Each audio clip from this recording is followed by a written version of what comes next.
Buenas tardes, buenos días, buenas tardes. No, 55. Bien. Tal vez, si no me conoces, mi nombre es Nicolás, pertenezco a la Iglesia de Santiago Apóstol, y hoy día voy a estar compartiendo la palabra con ustedes, por lo que quisiera pedirte que me acompañes a poder orar y entregarle este tiempo al Señor para poder escuchar, para que Él abra nuestros oídos. Señor, te pedimos que tú nos acompañes esta mañana al abrir tu palabra, al aprender acerca de ti, al escucharte a ti.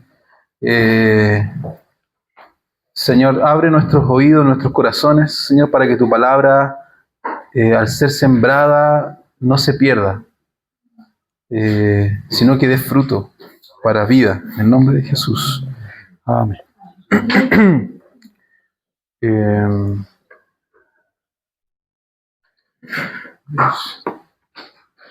Bien, como algunos tal vez se habrán dado cuenta, la semana pasada que vino Cristóbal, ¿cierto? Vino a compartir con ustedes la palabra, y se habrán dado cuenta que estamos en la serie de Lucas, estudiando el Evangelio de Lucas, por lo que te animo a tener tu Biblia abierta, y si no traes tu Biblia, anda a tu casa a buscar una. No, mentira. Abre tu aplicación o lo que tengas a la mano para que podamos ir revisando los versos uno a uno. Creo que es algo que al menos a mí me gusta mucho de la iglesia anglicana, y yo no nací anglicano, pero algo que me gustó mucho de la iglesia anglicana era que tomaba muy en serio la escritura al ser estudiada. Y esta exposición de poder estar siendo revisada y de poder verificar que lo que está diciendo la persona que está arriba está acá, efectivamente, es una bendición.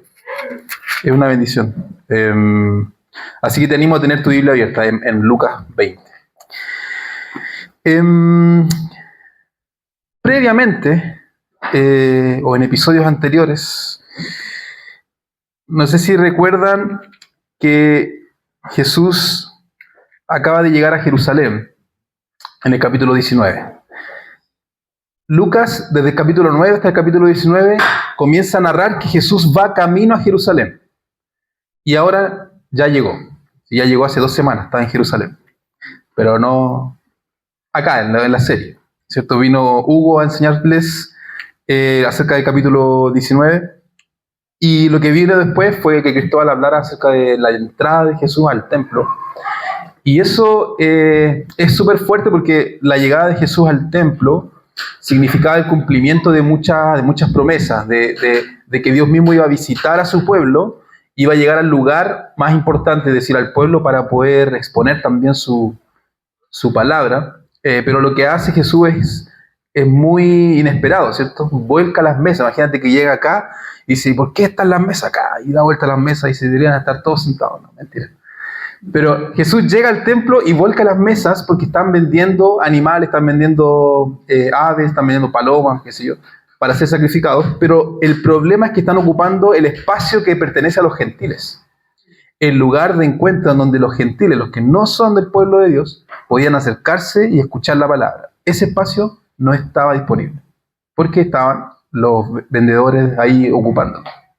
Entonces Jesús le dice, mi casa es casa de oración, y ustedes la han convertido en una cueva de ladrones. Entonces, bastante fuerte para los dueños de casa. Imagínate que como que entraran en tu casa a robar, y luego el ladrón te echara a ti de su casa y él se sentara en la mesa a comer y a enseñar su estilo de vida. La diferencia es que en este caso los usurpadores de la casa no era Jesús, sino eran ellos.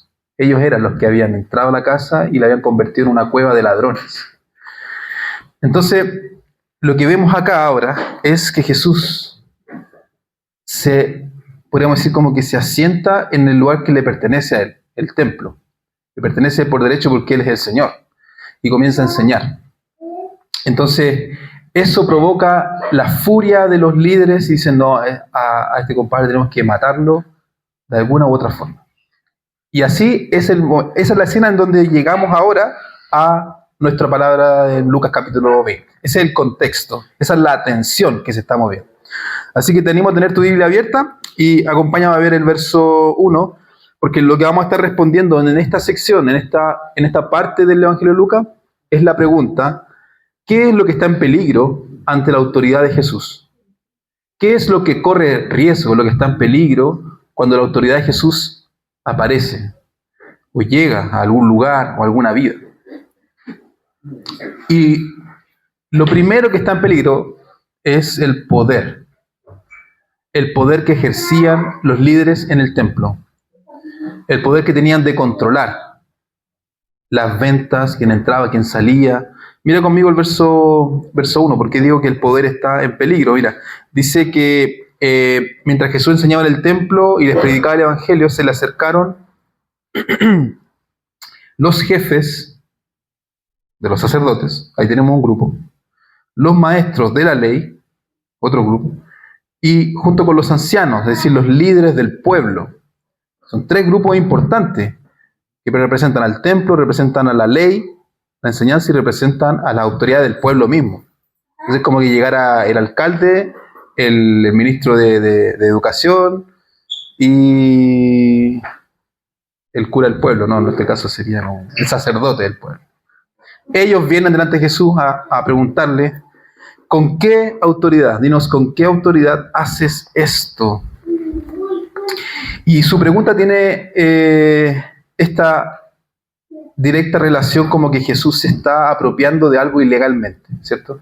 Como que tú no tienes derecho a estar acá, ¿con qué autoridad lo haces? Y esto, cuando dice ¿con qué autoridad haces esto? Esa palabra, esto puede ser cuando Jesús entra al templo y vuelca las mesas, o cuando Jesús ahora está enseñando. ¿Con qué autoridad haces estas cosas? O las dos, ¿cierto? Entonces, como diríamos acá en Chile, si alguien llega y hace eso, ¿quién te dio permiso? ¿Quién te echó ficha? ¿Cierto? ¿Quién te auspicia? La autoridad de Jesús es cuestionada porque Él no anda con ninguna licencia para llegar a enseñar. Ahí no tiene licencia de ministro laico como nuestro querido Jorge para enseñar. Ya también, pero hace poco. Jesús no tiene una autorización humana para enseñar en el templo. Eso es lo más fuerte. Entonces, esto pone en peligro el poder que ejercen los líderes del pueblo, el poder que ejercían en su zona de control, en su espacio, ¿cierto? Ese era su espacio. Yo no sé cómo tú te relacionas con la autoridad de carabineros. ¿Sí te llevas bien? ¿Sí? ¿Te gusta la institución de carabineros? ¿Sacas pecho cuando ves que en otros países los carabineros son súper corruptos, los policías? En Chile no pasa eso. Yo tuve a Argentina, bueno, no pasa en general. Pero si tú vas a Argentina, muchas veces se han divulgado noticias de que policías que ya en la aduana o qué sé yo, en lugares en vez de pasarte una infracción, hacen un acuerdo. Pero en Chile, si tú intentáis sobornar a un carabinero, es muy probable que te vaya mal, ¿cierto? Ya, eso en otros países no es tan así. Es probable que podáis llegar a un acuerdo. En Chile no. Eso le da confiabilidad a la institución. Pero ahora, nos gusta la institución de carabineros. De hecho, la encuesta CEP, que es la encuesta del Centro de Estudios Públicos del 2024, dice que la institución de carabineros es una de las más confiables, con un 52% de confianza de la ciudadanía. Y eso es un aumento después del estallido social, porque con los estallidos sociales se fueron a pique. Y ahora van un 52%, eso es harto. Pero nos gusta que sea una institución confiable, pero no nos gusta que vengan a revisar y a inspeccionar el espacio privado. Por ejemplo, yo no tengo problema que el carabinero haga todo lo que tenga que hacer, pero cuando me paran en la carretera, empiezo a preguntarme al tiro si tengo al día, qué sé yo, el papel chiquitito, el otro, o el extintor, que si el carabinero despertó de malas ese día, podría buscar cualquier excusa para decir, mira, en realidad su extintor está vencido, así que va a tener que cursar una infracción o algo. Y eso no nos gusta, ¿cierto?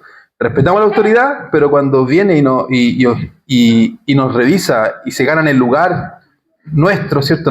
Y revisa nuestro espacio, nuestro vehículo, eso ya nos puede hacer ruido, ¿cierto? No nos va a gustar. Y creo que algo similar ocurre acá entre los líderes judíos. Jesús era reconocido por el pueblo como un maestro. Los mismos líderes le decían, Rabí, tú que haces tantas cosas. Era un maestro reconocido, pero cuando llega al espacio que les pertenece a ellos, ahí como que no les gusta. Entonces Jesús, al llegar a un lugar, su autoridad va a provocar molestias.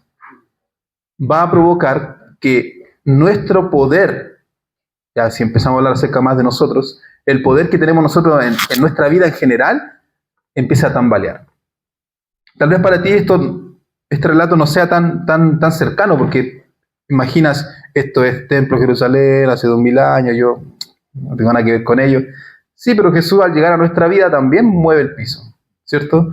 Entonces, ¿cómo nosotros responderíamos si Él entrara con mayor fuerza a nuestra vida y expusiera su palabra frente a nosotros, llamándonos al arrepentimiento y a cambiar tantas cosas que sabemos que necesitamos cambiar? No podemos decirle con qué autoridad haces estas cosas, Jesús, porque ahora ya sabemos que tiene toda autoridad sobre el cielo y la tierra y resucitado entre los muertos, por lo tanto su autoridad realmente es verídica frente a nosotros. Pero aún así podemos luchar, al igual que los líderes del pueblo, en que su autoridad nos incomode y amenace el poder y el control que nosotros podemos tener de nuestras vidas, o de cómo llevamos nuestras relaciones, de cómo llevamos nuestra casa, ¿cierto? Muchas veces hay un dicho chileno que es como, mira, de la puerta para afuera todo bien, pero de la puerta para adentro yo soy el dueño de casa, o yo soy la que manda en la casa. Entonces, cuando llega Jesús, eso ya no funciona. Entonces, punto 1, cuando la autoridad de Jesús aparece, el poder está en peligro, pero también la reputación. Mira conmigo los versos siguientes. Está ahí.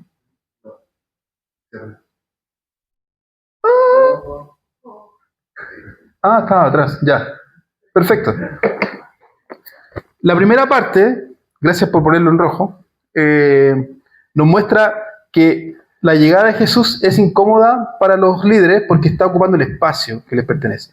Pero la pregunta que le hace Jesús de vuelta los va a poner incómodos a ellos, porque va a cuestionar no solamente el espacio, sino el espacio interior de ellos, donde están sus pensamientos, su corazón. Mira, yo también les voy a hacer una pregunta a ustedes, respondió él. Dígame, ¿el bautismo de Juan procedía del cielo o de los hombres? Tú podrías pensar, ¿y qué tiene que ver el bautismo de Juan con esta cuestión? ¿Por qué Jesús saca algo de otra persona, un tercero? ¿Por qué pone un tercero acá? Tiene mucho que ver, porque Juan era reconocido por el pueblo como un profeta. Y los líderes del pueblo confabularon para que Juan fuera apresado y posteriormente le cortaron la cabeza al profeta. Entonces, si eso hicieron con el profeta que anunció al Mesías, entonces, ¿qué irán a hacer con el Mesías? Ahí. Ellos después discutieron entre sí. Si respondemos del cielo, empezaron a dialogar. A ver, si decimos sí o no. Sí, era del cielo, nos va a decir por qué no lo creyeron. Pero si decimos de los hombres, todo el pueblo nos va a apedrear, porque están convencidos de que Juan era un profeta. Entonces, de repente se ven ellos ahora arrinconados, ¿cierto? Entonces, la pregunta de Jesús solo les deja dos opciones. Digan sí o digan no. No necesito que me digan nada más. Solo, ¿era del cielo o no? ¿Qué pasa acá? Como decía, si dicen que sí, los va a exponer porque fueron rebeldes al no obedecer. Si dicen que no, los va a exponer frente al pueblo y el pueblo los va a apedrear. Entonces, por un lado tenemos la vergüenza, la reputación, la vergüenza, y por otro lado tenemos la muerte.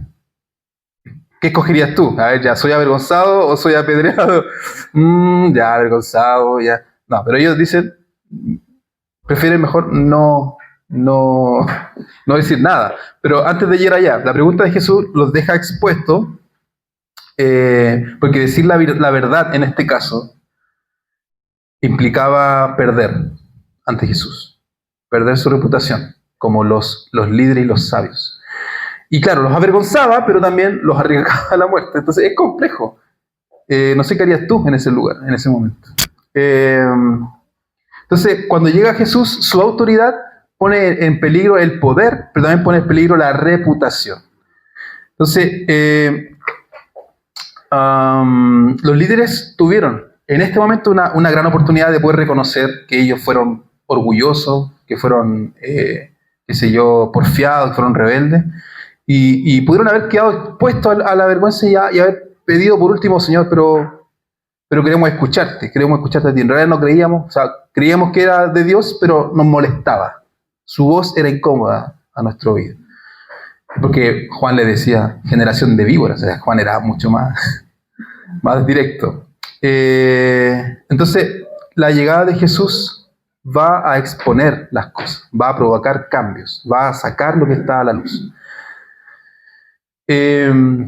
Ustedes saben que el Transantiago en Chile lleva más o menos como casi 20 años ahora, ¿no? 2005, 2015, 2025, serán 20 años.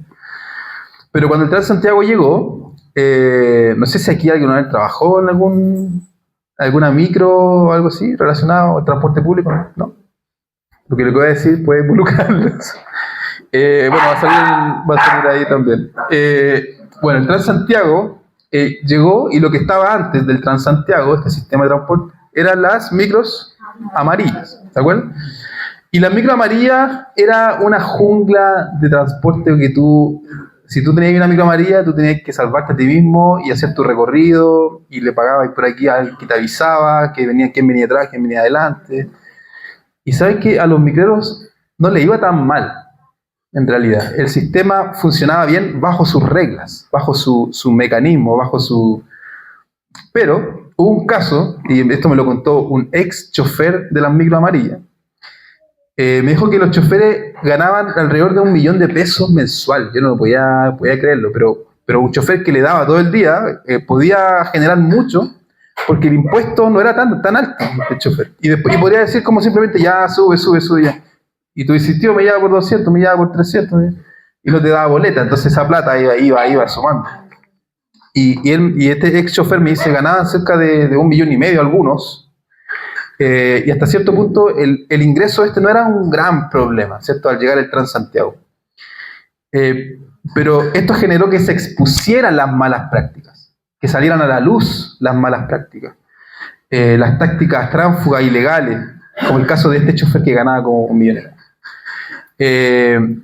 Pero el problema es que este chofer no solo tenía malas prácticas legales ante el Servicio de Impuestos Internos, sino que esas malas prácticas también lo llevaron a tener una vida media desordenada, inmoral o no ética en su vida privada. Entonces, cuando llega el Transantiago, genera que las micros tengan que salir de circulación, que los choferes pasen al nuevo sistema y que los sueldos bajen. Pero había un chofer que ganaba con $1.500.000, que tenía 2 familias, y ninguna de las familias sabía que existía la otra. Entonces tenía una señora allá con su niño y otra señora acá con su niño. Y claro, como ganaba $1.500.000 hace 20 años, $1.500.000 era harta plata. Entonces, ¿qué pasa? Que, claro, este sistema al llegar generó este cambio que expuso las malas prácticas, pero también expuso a los que tenían otras malas prácticas mucho más privadas y que quedaron expuestos, ¿cierto? No sé qué habrá pasado con él, si su familia le habrá aguantado esta doble vida, que parece como de teleserie. Entonces, ¿qué pasa? Cuando Jesús llega, efectivamente, en el caso de los líderes, sí genera estos cambios y expone también sus propias malas prácticas. Y la respuesta cuando ellos conversan, si respondemos del cielo, nos dirá por qué no le creyeron, nos muestra también un corazón rebelde. O sea, ellos podrían haber dicho, sí, que parece que sí era del cielo, pero eso nos va a exponer como rebeldes ante Dios. O de los hombres nos va a exponer ante el pueblo. Entonces, pero los líderes acá sí pudieron ser honestos, pudieron haber sido expuestos, pero su respuesta fue otra. Entonces, dije recién que ellos tenían 2 opciones, decir sí o no, pero en realidad, porque la tercera opción no era una opción para ellos. La tercera opción es desentenderse. Es decir, simplemente, no sabemos de dónde era. No sé. Como dijo una presidente hace unos años atrás, paso. No sé, no voy a decir. Es una pregunta que me pone en conflicto, me reservo el derecho a permanecer. Esa es la quinta enmienda, ¿no? En Estados Unidos. Pido, como que apelo a la quinta enmienda. Prefiero decir no, nada, hasta que mi abogado venga y lo haga por mí. Bueno, pero el tema es que de ellos no se podía esperar esa respuesta, porque ellos sabían la respuesta mejor que nadie. El tema, claro, el tema es que no pudieron responder algo tan sencillo, una por el miedo y el temor a perder su reputación, su poder ante el pueblo. Entonces, ¿qué está en peligro ante la autoridad de Jesús? Perder poder y perder reputación. Pero desentenderse no es una opción. Entonces, hoy tú y yo nos hallamos ya del otro lado de la cruz, del otro lado de la tumba vacía, del otro lado de la resurrección, ¿cierto? Entonces, la autoridad de Jesús no podemos decirle con qué autoridad, porque la historia ha demostrado que Él tiene toda autoridad, ¿cierto? Sin embargo, aún así podemos seguir los pasos de los líderes religiosos y luchar por nuestro poder y nuestra reputación ante las preguntas difíciles de Jesús. ¿Me explico? Entonces, tú dirás, ahora, ¿cómo podría perder poder? ¿Cómo podría perder mi reputación ante Jesús? Pero podemos perder nuestro poder, nuestro reino, el control desmedido de nuestros deseos desordenados cuando Él llega a nuestra vida. Cuando su palabra es expuesta, Él va a demandar toda autoridad de tu vida. Él va a demandar que tu vida sea rendida a Él. Él va a demandar ser el Señor, no solo el Salvador. Entonces, muchas veces nosotros podemos compartir esa autoridad del Señor con otro tipo de idolatría, con otro tipo de dioses, como el control que podemos tener acerca de nuestros dineros, de nuestras relaciones, de nuestra vida privada. Pero cuando llega Jesús, eso ya no corre. Él va a demandar de nosotros perder nuestra vida. Es lo que vemos en Marcos, capítulo 7, cuando Él dice, todo el que quiera ganar su vida, la va a perder. Y ellos son un claro ejemplo en el verso 6 de hombres que buscan ganar su vida. Pero el que la pierda por causa de mí, dice, la hallará. Entonces, a veces a las personas no les importa muchas veces si Jesús, personas tal vez externas a la iglesia, no les importa si Jesús es Dios realmente, o lo que les importa es que Él esté de acuerdo con la forma en cómo ellos viven. Yo tenía un compañero en la universidad que me dijo una vez, mira, yo no tengo problema con la fe, con la iglesia, lo único que pido es que Jesús esté de acuerdo con mi manera homosexual de vivir la vida, nada más. No me gusta que me cuestione. Podría seguirlo, pero Él tiene que aceptarme. Entonces no es el Señor, entonces el Señor pasa a ser Él. Es muy extraño, ¿cierto? Muchas veces a las personas no les importa si Jesús es realmente Dios, lo que quieren es que Él acepte su estilo de vida, si está o no de acuerdo con su pecado o si lo condena. Por un lado, un poco más cercano, como creyentes, a muchos creyentes no les importa conocer más a Jesús, conocer más de cerca a Jesús. Están conformes con que, mira, si yo voy de repente Jesús, estamos bien, con el flaco estamos bien. Pero solo les importa que Jesús esté de acuerdo con sus proyectos, o que Jesús sea un medio para que esa persona pueda alcanzar sus propósitos en esta vida, sus grandes sueños, ¿cierto? O proyectos personales, pero no les importa saber qué es lo que Jesús quiere para sus vidas. Y estos cristianos muchas veces están cerca también de los religiosos que criticaron a Jesús, o incluso aquellos que recibieron a Jesús cuando entró a Jerusalén con los mantos, que gritaron Hosana en las alturas, pero después estaban gritando crucifíquenlo, porque Jesús no estaba de acuerdo con sus proyectos personales. Muchos de ellos querían ser liberados de Roma, pero cuando Jesús dice yo no vengo a liberarlos de Roma, entonces ¿para qué te queremos a ti? Entonces, hoy en día tú y yo podemos decirle, ok, Jesús, yo creo que tú tienes tu autoridad, ok, que tú eres el Mesías, está bien. Pero también que tú vas a ayudarme a cumplir mis proyectos y mis metas. Y eso es una forma de ver el cristianismo de una manera, podría usar la palabra dualista, pero es como que estáis viviendo la vida con un solo ojo. Estáis viendo al Señor solamente con una parte, el Salvador, pero no con la parte que también es el Señor. Entonces, la autoridad de Jesús puede tener diferentes lecturas para algunas personas. Para algunos puede ser un rechazo directo, como vemos acá, al control de su vida, a la autoridad de sus vidas. Pero para otros puede ser un rechazo directo por el control de su vida privada, de sus reinos personales. A eso Jesús también puede terminar siendo una molestia. A algunos se nos ocurriría pensar, pero si Jesús nunca sería una molestia en mi vida. Jesús, mi Señor, jamás podría ser una molestia. Entonces te invito a hacer el siguiente ejercicio. Como decía un chistoso hace tiempo atrás, complete la oración. Jesús, tú nunca serás una molestia en mi vida, a menos que, completa esa oración, a menos que me pidas dejar esto, a menos que me pidas abandonar aquello o que deje de practicar eso otro. Jesús, tú nunca vas a ser una molestia en mi vida, a menos que me quites el trabajo que me da valor y significado, o no me permitas continuar con este proyecto que tanto amo. Si me quitas eso, va a ser una molestia en mi vida. A menos que incomode mi vida privada y esa parte oculta que solo yo sé que existe, que me gusta, que sé que está mal, pero nos mantenemos ahí, a la distancia. Tú nunca serás una molestia a menos que me pidas ser más misericordioso con mi esposo o mi esposa, o más servicial, más generoso en mi familia, en mi casa. Tú nunca serás una molestia a menos que me pidas ser más servicial en mi familia cuando llego cansado de la pega. A menos que me pidas pastorear a mi familia cuando solo quisiera delegar eso a la iglesia porque yo trabajo todo el día. Jesús puede llegar a ser una molestia en tu vida si profundizamos sus palabras. Entonces, ¿bajo qué circunstancias podría ser una molestia o incomodarte a ti?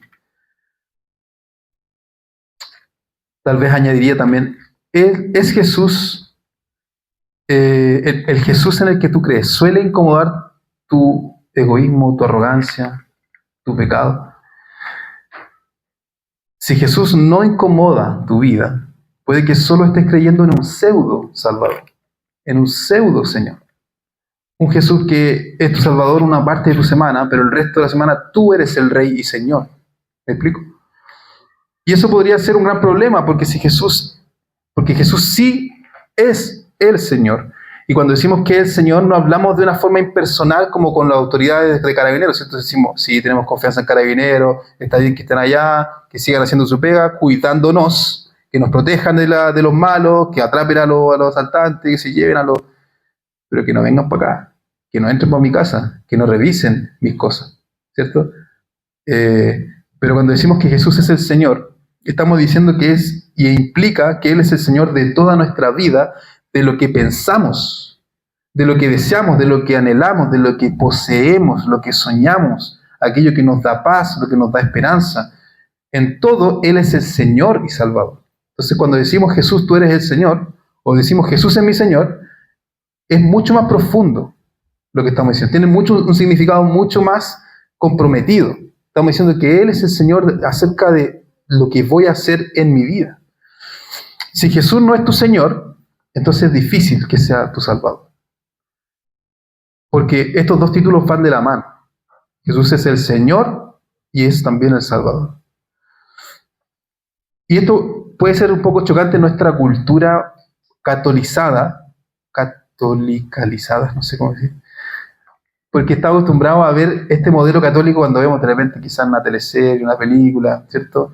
Los protagonistas, ¿qué hacen con la fe? Es una parte como de su semana donde tratan de quedar bien con el de arriba y después realmente siguen viviendo sus vidas, ¿cierto? Y eso a veces puede hacernos creer que la fe también es una parte de nuestra vida, es un momento de mi semana en la que yo me hago las preguntas, pero después sigo reinando. Entonces, cuando el Señor nos llama a rendir nuestra vida, va a generar que nuestro poder y nuestra reputación delante de Él corra peligro. Ahora, estos líderes el ser honesto podría haberlos expuesto y haber sido avergonzados y apedreados. Pero tú y yo, el ser expuesto ante Dios, gracias a Jesús, no va a generar vergüenza hasta cierto punto, y no va a generar ser apedreados tampoco, sino que va a ser gracia. Como dice Hebreo, ¿cierto? Acerquémonos confiadamente al trono de la gracia para recibir misericordia y encontrar gracia que nos ayude oportunamente. Acerquémonos confiadamente. Entonces, esta reflexión, ya estoy terminando, no solo debe llevarnos a comprender lo que está en riesgo ante la autoridad de Jesús, ¿cierto? A revisar nuestra vida y decir, si en realidad si Jesús se metiera más profundo en mi vida, voy a tener que cambiar muchas cosas. No solamente quiero que te quedes con eso, sino que también con que nos llevemos a nuestra casa, preguntarnos qué significa conocer más a este Jesús. Porque si lo pensamos como un carabinero que va a venir a inspeccionar todo, estamos viendo también una parte que es como el Jesús Señor que viene a ocupar todo mi espacio. Pero cuando vemos que el Jesús Señor es también misericordioso, lleno de gracia, que teniendo todo el poder, se despojó de su poder, se despojó de su reino, se despojó de su lugar para humillarse hasta la muerte, muerte de cruz, para que yo fuera aceptado por gracia. Eso debería llevarme no a rendirme por miedo, sino a querer rendirme ante Él. ¿Me explico?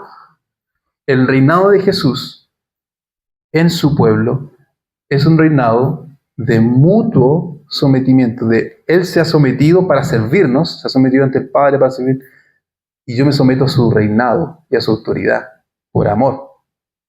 Porque si no estaríamos creando una nueva ley, nos dice, ahora les traigo las nuevas leyes de la Iglesia Anglicana, el LOC 2, donde tienes que cumplir, no, el Evangelio siempre ha sido el mismo desde que Cristo ascendió a los cielos. Él es el Rey, pero también es el Señor. Y nos manda a someter nuestra vida porque Él también nos vino a servir para acompañarnos. Entonces, quisiera invitarte a que pudiéramos ir reflexionando esto y llevarlo adelante del Señor y orar en este tiempo. Porque cuando vemos muchas veces estos pasajes de los fariseos, a mí me pasaba antes, era como, pucha, los fariseos que eran porfiados. Pero mientras más tú te vas acercando al Señor, te das cuenta que no es que te parecen más a Jesús, te vas pareciendo mucho más a los fariseos. O sea, te vas dando cuenta que te parecen más a los fariseos que a Jesús.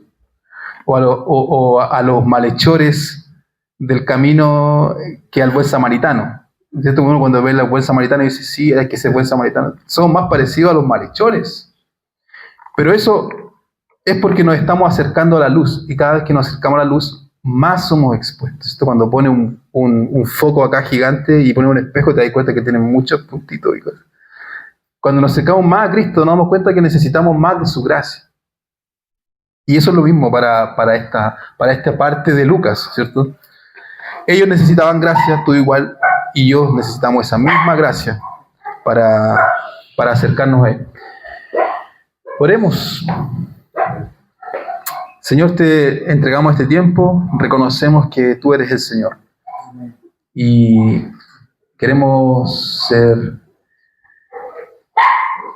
hijos que pueden acercarse confiadamente, Señor, delante de ti.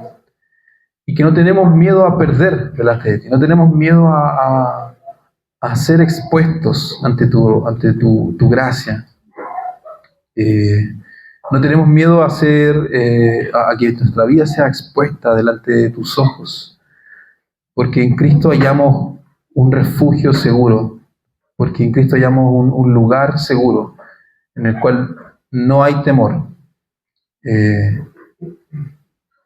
Y nos acercamos, Señor, como leíamos recién, ante el trono de la gracia, para hallar oportuno socorro, para hallar esa gracia que puedes llevarnos, Señor, al arrepentimiento. Así que te pedimos, Señor, que tú, nuestro Señor y nuestro Salvador, seas también ese Señor de todas las pequeñas partes de nuestra vida, Señor. Y que tú nos ayudes a ver, a pensar qué significaría rendir cada parte de mi vida delante de ti. Te lo pedimos en el nombre de Jesús.